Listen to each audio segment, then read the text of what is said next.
केवळ हिंदूंच्या करता सांगितलेला ग्रंथ नाही, तर हा मानव धर्माचा ग्रंथ आहे. जीवाच्या कल्याणाकरता सांगितलेला ग्रंथ ईश्वरवाणी आहे. साधारणपणे पुस्तकं पब्लिश होतात, 5-5, 10-10, 15-15, 20-20 वर्ष त्याचं वाचन होतं आणि 25-30 वर्षाच्या नंतर मार्केटमध्ये जर गेला तर उत्तर मिळतं की आता हा ग्रंथ आउट ऑफ प्रिंट आहे, तो मार्केटमध्ये मिळत नाही. 5000 वर्षाचा काळ झाला गीता सांगून, कोणत्याही दुकानावर जा, गीता आउट ऑफ प्रिंट आहे असं उत्तर मला मिळतं का? असं उत्तर मिळण्याचं कारणच नाही. 5000 वर्ष झाले तरी हा ग्रंथ नित्य नूतन आजही तितकाच मानवाच्या कल्याणाकरता आवश्यक आहे. त्रिकालावादी सत्य शास्त्राचे सिद्धांत त्यामध्ये सांगितलेले आहे.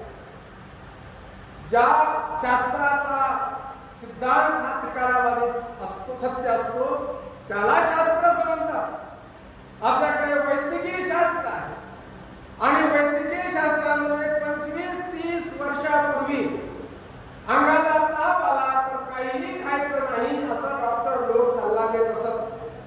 पण आज जर ताप आलेला रुग्ण दवाखान्यात गेला तर डॉक्टर सांगतात की काहीतरी खाण बंद म्हणजे गोळ्या घ्या. याचा सिद्धांत बदलतो. 40 वर्षापूर्वी ज्याला हार्ट अटॅक आला असेल त्याला बेड रेस्ट डॉक्टर सांगितलं की ते उत्पन्न म्हणून अजिबात उठायचं नाही. पण आता मात्र जाणीवपूर्वक डॉक्टर त्यांना काही विशिष्ट अशा प्रकारचे व्यायाम देताना तेवढा व्यायाम केला पाहिजे अशा प्रकारचं मार्गदर्शन करतात. म्हणजे वैद्यकीय शास्त्राचे सिद्धांत देखील जर 5-50 वर्षामध्ये बदलत असतील तर 5000 वर्षाचा काळ गेला. श्रीमद भगवद्गीता सिद्धांत सोडा, कुठल्याही शब्दाचा दीर्घ आणि ह्रस्व या शब्दामध्ये बदल आतापर्यंत झाला नाही आणि हजारो वर्षापर्यंत तो बदल करण्याची आवश्यकता भासणार.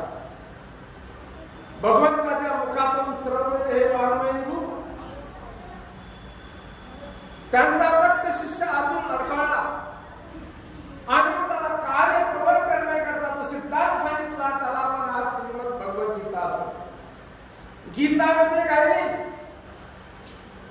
मध म्हणजे मास, मध म्हणजे उन्माद, पण त्याच्यामध्ये पाठीमध्ये स्त्री हा शब्द वापरला की श्रीमदचा अर्थ होतो वंदनीय, आदरणीय, माननीय. श्रीमद भगवद्गीता म्हणजे आदरणीय आणि वंदनीय भगवद्गीता हा त्याचा अर्थ. महाभारताच्या युद्धाची पार्श्वभूमी आता सांगण्याची आवश्यकता नाही. 30 मिनिटांमध्ये मला माझा निश्चित स्थानापर्यंत पोहोचायचं. परंतु एवढं तर सांगावं लागेल की महाभारताचं युद्ध सुरू झालेलं आहे. कुरुक्षेत्रावर आपल्यापैकी बऱ्याच लोकांनी कुरुक्षेत्र जाऊन पाहिलं असेल, मी पण जाऊन पाहिलेलं आहे. एका बाजूला 11 अक्षौणी सैन्य कौरवाचं उभं आहे, दुसऱ्या बाजूला 7 अक्षौणी सैन्य पांडवाचं उभं आहे. त्या काळात धर्मयुद्ध होत असत. म्हणजे ठरवून कोणत्या दिवशी युद्ध करायचं हे ठरवलं जायचं. आजच्या सारख्या 26 मिनिटांमध्ये ऑपरेशन सिंदूर पूर्ण करण्याचा काळ तो नव्हता का? आता त्याचा अर्थ हे चुकीच्या समानात हेही बरोबर आहे काळाच्या ओघामध्ये. पण त्यावेळेला तारीख काढून युद्ध ठरलं. सूर्योदयाला युद्ध सुरू होणार, सूर्यास्ताला संपणार, कारण धर्मयुद्ध होतं. रात्रीच्या वेळेला या शिबिरातली माणसं त्या शिबिरात, त्या शिबिरातली माणसं या शिबिरात येऊन विचार करू शकत असत. आणि म्हणून ठरलेल्या वेळी दोन्ही बाजूला सैन्य उभं आहे. अर्जुन रथावर बसलेला आहे. भगवंताचं सारथ्य करताय. 21व्या पहिल्या अध्यायाच्या 21व्या श्लोकामध्ये अर्जुन सांगतात भगवंताला की माझा रथ मध्यभागी नेऊन उभा करा. भगवंताने रथ मध्यभागी नेऊन उभा केला आणि उभा केल्याच्या नंतर पुन्हा लढायचं जेवढं अर्जुनाने बघितलं त्यावेळेला पहिल्यांदा भीष्म पितामह दिसले. दुसऱ्यांदा त्यांनी खाली पडलेला हात उचलून हातात दिला ते गुरुवर्य द्रोणाचार्य दिसले, कृपाचार्य दिसले, चुलत भाऊ दिसले, आजे दिसले, मामे दिसले, काके दिसले, साले दिसले, सासरे दिसले. आणि या लोकांना मारून मला जर त्रैलोक्यात राज्य मिळत असेल तर तेही मला नको.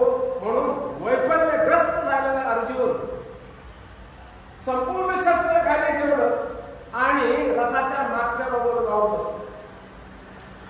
पहिल्या अध्यायाच्या 39व्या श्लोकामध्ये वर्णन केलेलं त्याच्यामध्ये की अर्जुनाच्या हातातून धनुष्यबाण पळतो आहे. त्याचं मुख कोरडं पडलेलं आहे, अंगावर शहारे आलेले आहे.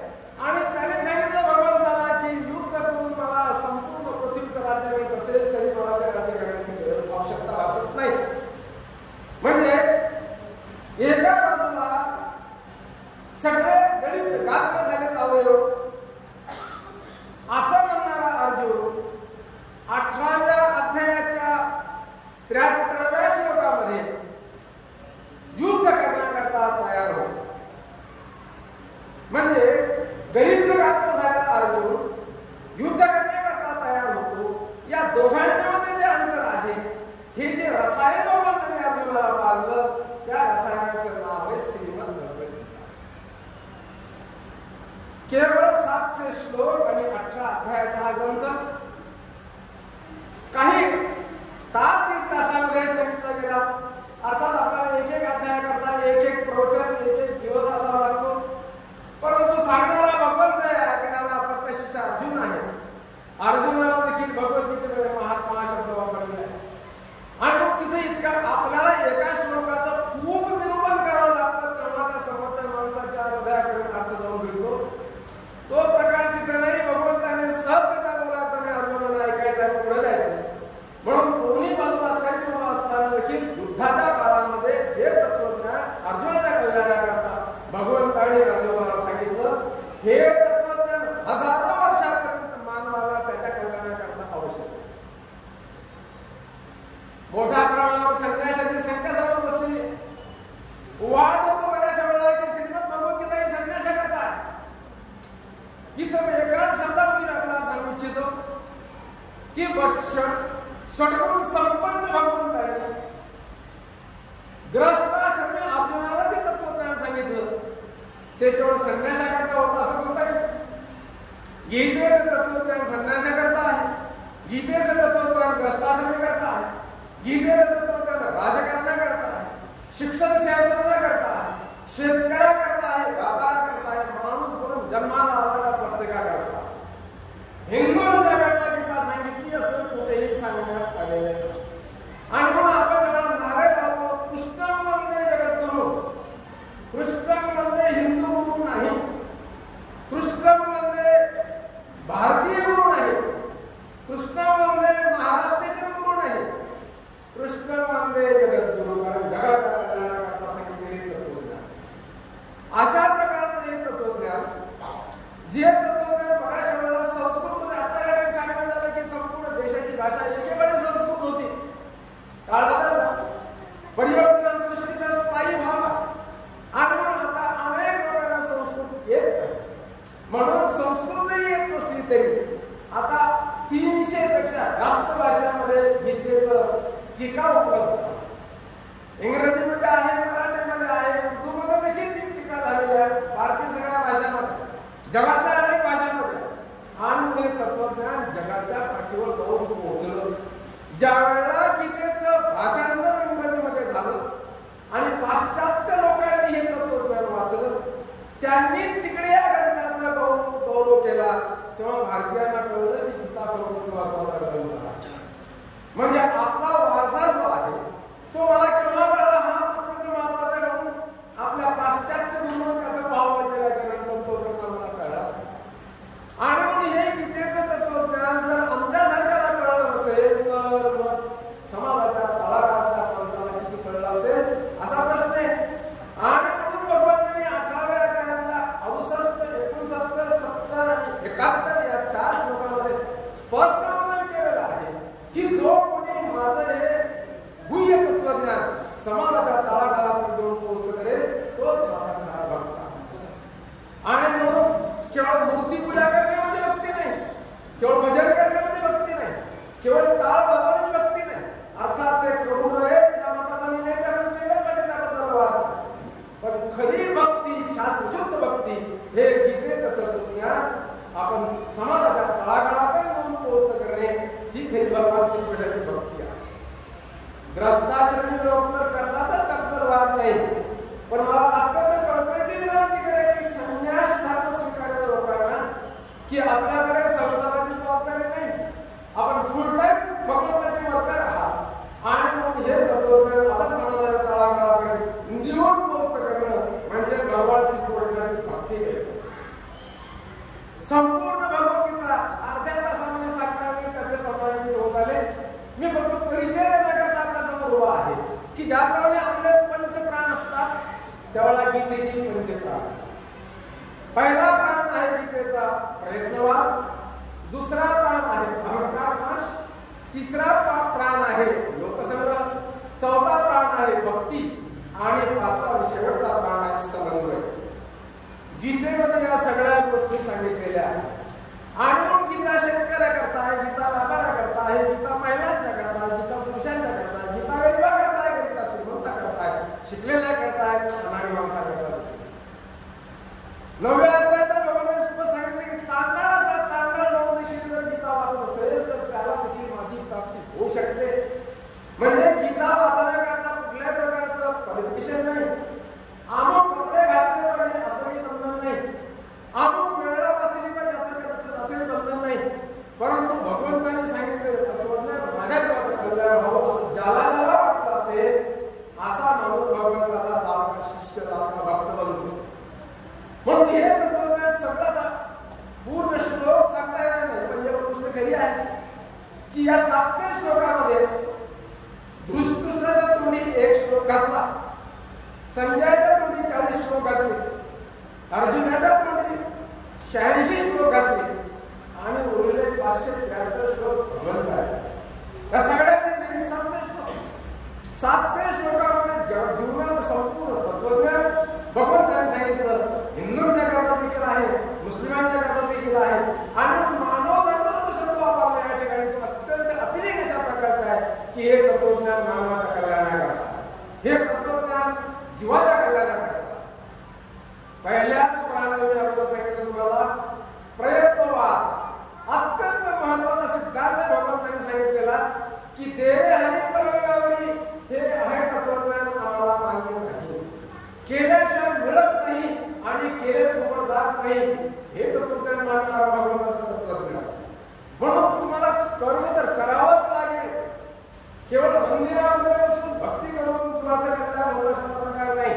आता मंदिरात बसणं देखील कर्माचा भाग आहेच, कारण माणूस एका ठिकाणी बसला तरी श्वासोच्छवास चालू असतो आणि श्वासोच्छवास चालू आहे म्हणजे तो कर्म करतो.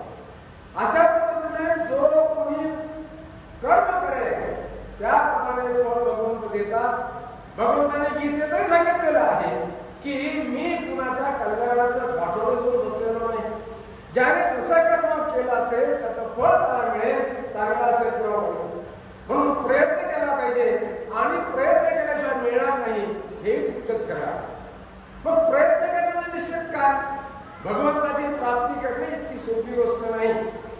जेव्हा आपण जीवनाच्या प्रत्यक्ष भागामध्ये उतरतो त्या वेळेला लक्षात येते की कोणतीही गोष्ट इतकी सोपी नाही. पण गीता वाचल्यानंतर कळतं की ही गोष्ट अवघड आहे. तुम्ही असं म्हणाला की एकीकडे माणूस म्हणतो सोपी नाही आणि दुसरीकडे अवघड नाही म्हणजे नक्की काय, त्या दिशेने जर माणूस प्रयत्न करायला लागला तर मग अवघड नाही राहत. गीतेमुळे काय प्रेरणा मिळते, आपल्यापैकी बहुतेकांनी सकाळपर्यंत वाचलं असेल. त्याच्यामध्ये पेज नंबर 8 ला मोठी बातमी आहे की 70 पार केलेले आजोबा झाले सीए, चार्टर्ड अकाउंटंट, सरदी लेखापाल. 2014 मध्ये रिटायर झाले ताराचंद नावाचे ग्रस्त, ताराचंद अग्रवाल. 2014 मध्ये रिटायर झाले. त्याचा एक मुलगा सीए आहे, दुसरा एक मुलगा इन्कम टॅक्स कन्सल्टंट. परंतु गीतेचा अभ्यास असल्यामुळे त्याने असा विचार केला की आता हा काळ वाया घालण्यापेक्षा आपण काहीतरी अभ्यास केला पाहिजे. आणि सीए लोक होतात, माझा मुलगा सीए, मी पण सीए झालो पाहिजे.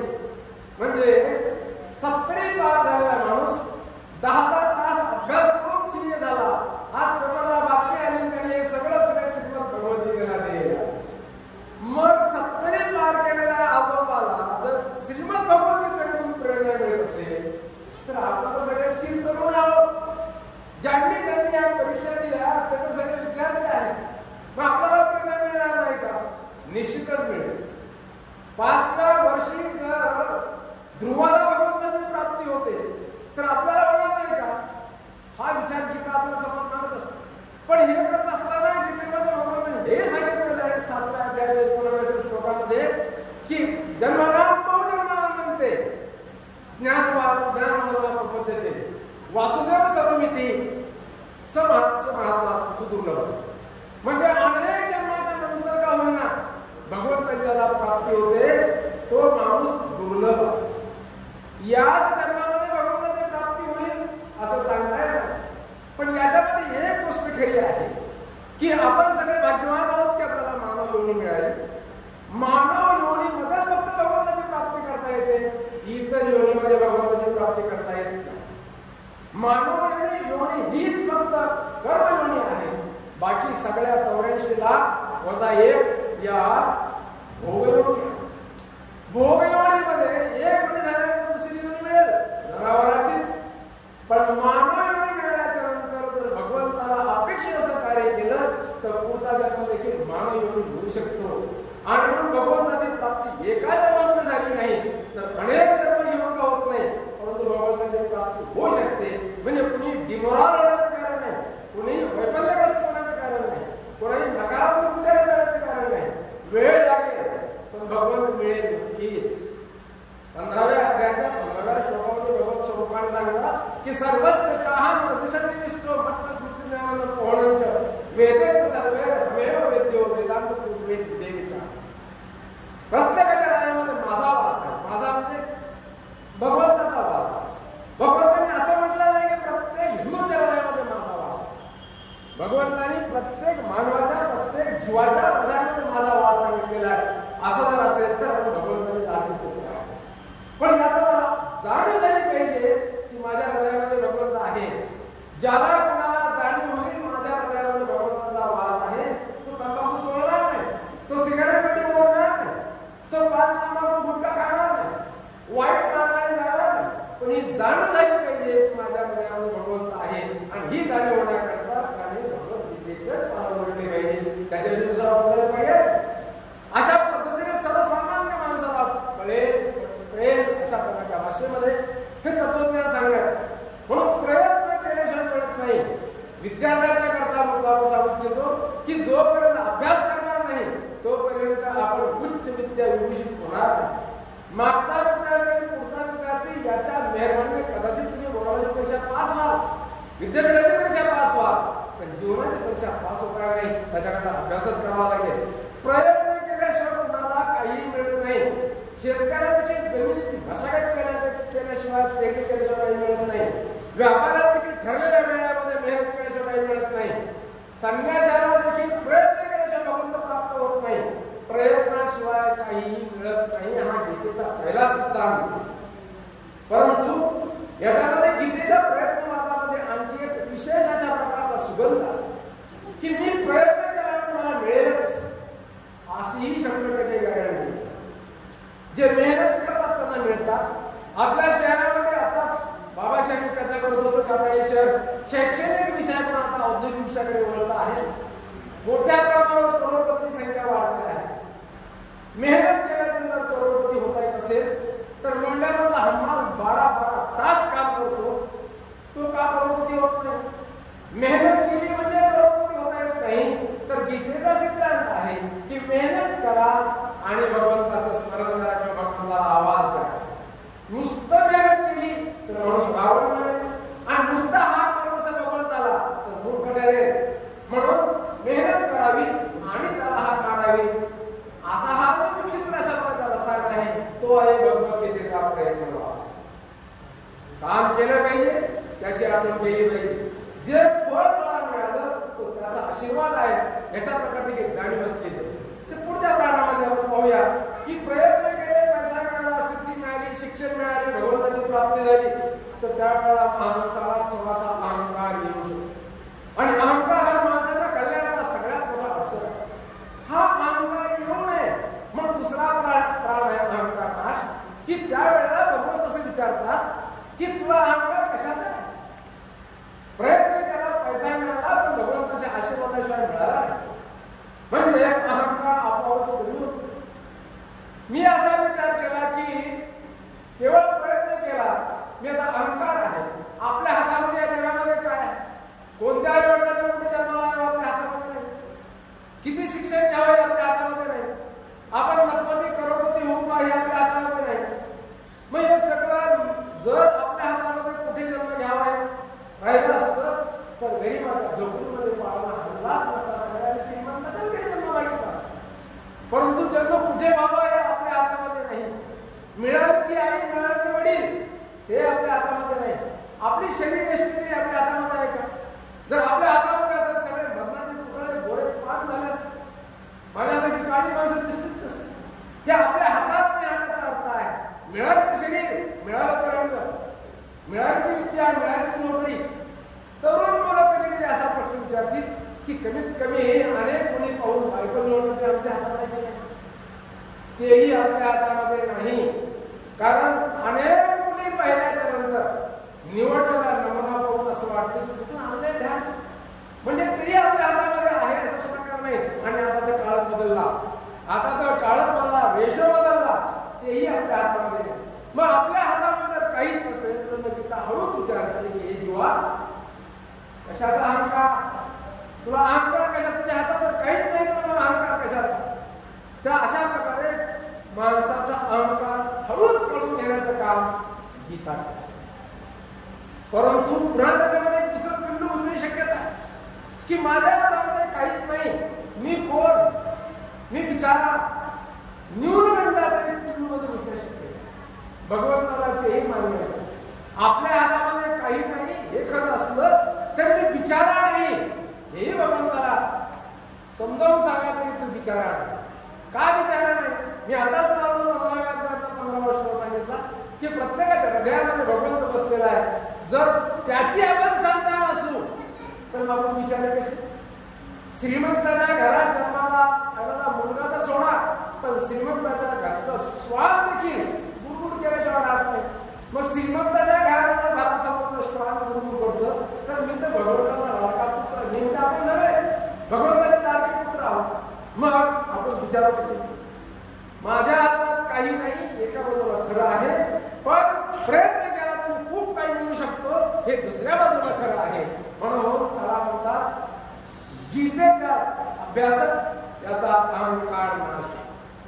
मेहनत तर करावीच लागेल, त्याच्याशिवाय काही मिळणारच नाही. एक उदाहरण सांगितलं जातं की एका राजाची पत्नी गर्भवती झाली आणि तिला प्रसूतीच्या वेदना होऊ नये म्हणून सगळ्या राजवैद्याने राजाला बोलावलं आणि सांगितलं की माझी पत्नी गर्भिणी झालेली आहे, बाळांपणाकरता अशी व्यवस्था करा की तिला कशाला प्रकारच्या प्रसूती वेदना होता कामा नये. राजवैद्यांनी राजाला सांगितलं की तुम्ही राजा असलात तरी आणि तुमची पत्नी राजी असली तरी जोपर्यंत प्रसूतीच्या वेदना सहमत नाही तोपर्यंत पुत्र प्राप्तीचा आनंद होऊ शकतो. म्हणजे कोणताही आनंद जर आपल्याला घ्यायचा असेल तर अगोदर आपल्याला वेदना सहन करा, तप करावं, अभ्यास करावाच लागतो. अशा सगळ्या प्रकारातून पुढे जाऊन मग जे मिळतं त्याचा अहंकार येता कामा नये. मग त्यावेळेला भगवान सांगतात की तुझ्या हृदयामध्ये मी आहे. अहंकार असल्याचं काही कारण असतं. तिसरा प्राण आहे लोकसंग्रह. लोकसंग्रह म्हणजे माणसं जमवणं नाही. आज मी आपला कार्यक्रमाला आला येणार म्हणून 100-150 लोक समोर बसले म्हणजे तो माझा लोकसंग्रह. याला जर लोकसंग्रह तुम्ही म्हणाल तर एखादी नटी जर साडी खरेदी करण्याकरता निघाली तर हजारो लोक तिला पाहण्याकरता पोलिसाला गर्दी कंट्रोल करता करता नाचवले होते. त्याला लोकसंग्रह म्हणा. आता काय बंद झालं, रस्त्याच्या बाजूला गारुडी सापाचा खेळ दाखवण्याकरता बसत असत आणि 5-50 पोरं 5-50 नसं जमवत असत. त्याला लोकसंग्रह म्हणाल का? लोकसंग्रह म्हणजे लोकांचं उन्नतीकरण. तुम्ही लोकांचं किती उन्नतीकरण केलं सिद्धांत सांगून त्याला लोकसंग्रह असतं. आणि म्हणून एखाद्या साधूने, एखाद्या संन्यासाने, एखाद्या भक्ताने, एखाद्या तपस्व्याने लोकांना भगवद्गीतेचं हे तत्त्वज्ञान समजावून सांगून जर त्याचं जीवन उन्नत होत असेल तर त्याला लोकसंग्रह असं. म्हणून किती तुमच्या पाठीमागे लोक आले हा भाग महत्वाचा नाही. तुम्ही सांगितल्यामुळे किती लोकांना भगवंत कळला हा भाग महत्वाचा आहे. त्याला लोकसंग्रह असं म्हणतात. चौथा प्राण आहे भक्तीचा. अत्यंत महत्वाचा भाग आहे. भक्तीशिवाय या जगात काहीही मिळणार नाही. भक्ती करावीच लागेल. आपल्याला मिळणे हा शब्द वापरल्यानंतर फक्त संपत्ती मिळाली पाहिजे, गाडी मिळाली पाहिजे, बंगला मिळाला पाहिजे, मुलं मिळाले पाहिजे वगैरे वगैरे. परंतु खऱ्या अर्थाने प्राप्ती करायची असेल या जीवनामध्ये येऊन भगवंताची प्राप्ती करणं अत्यंत महत्त्वाचं. आणि भगवंताची प्राप्ती ही भक्ती केल्याशिवाय मिळत नाही हे त्रिकालावधी सत्य. हे गीत भगवद्गीता असतात. भगवद्गीता सांगत असताना मग त्याच्यामध्ये अनेक योग सांगितले भगवंत. त्याच्यावर भक्तियोग अत्यंत महत्वाचा आहे. कर्मयोग आहे, ज्ञानयोग आहे, ध्यानयोग आहे. त्याचप्रमाणे हा भक्तियोग. म्हणून भक्ती केल्याशिवाय काही मिळत. परंतु भक्ती ही शास्त्र शुद्ध भक्ती असली पाहिजे. ज्या ग्रामीण भागातून आम्ही आलो, त्या ग्रामीण भागामध्ये अजून एवढ्या अंधश्रद्धा आहे की एखाद्या माणसाच्या अंगाला ताप आला तर शकून पाहिला जाईल, अमुक देवाचा विलास त्याला रक्षा लावला जाईल. देवाची रक्षा लावल्यामुळे कोणाचाही ताप जात नाही. त्याच्याकरता तुम्हाला मेडिकल ऑफिसर कडे जावं लागेल. परंतु माणसाच्या मनाचा ताप उतरवायचा असेल तर त्याच्याकरता भगवंताकडे जावं लागेल. त्याला भक्ती असं म्हणतात. आणि शेवटचा प्राण आहे त्याला समन्वय असं म्हटलेलं आहे. माझी वेळ संपू लागली, 2 मिनिटाची वेळ आहे, तेवढ्या वेळ समजण्याचा प्रयत्न करतो की एकाच वाक्याचं सांगायचं असेल तर कर्मयोग्याचे हात असावेत, ज्ञानीयाचे नेत्र असावेत आणि भक्ताचं हृदय असावं. हे ज्याला साधलं तो भगवद्गीतेचा भक्त झाला असं वेगळं सांगायची आवश्यकता. अशा पद्धतीने जीवनामध्ये समन्वय गरजेचं आहे. मी अगोदर समजणार होतो की मी जेव्हा थांबेल तेवढा अर्धा तास झालेला असेल. अर्धा तास पूर्ण झालेला आहे. गीतेसारख्या ग्रंथावर बोलत असताना अर्धा तास आणि 1 तास दिवस माणसाला बोलावं लागेल. परंतु व्यासपीठाच्या काही मर्यादा असतात त्या पाळल्या पाहिजे. आणि अजूनही काही वक्तांना बोलायचं असल्यामुळे माझ्या वाट्याला 30 मिनिटांनी पूर्ण झाले. मला काही बोलावं, माझे विचार व्यक्त करण्याची संधी प्राप्त करून दिली. त्याबद्दल आपल्या सगळ्यांचे आणि आयोजकाचे आभार मानतो. आणि माझे भावपुष्प भगवान श्रीकृष्णाच्या चरणी अर्पण करून या ठिकाणी थांबतो. दंडवत.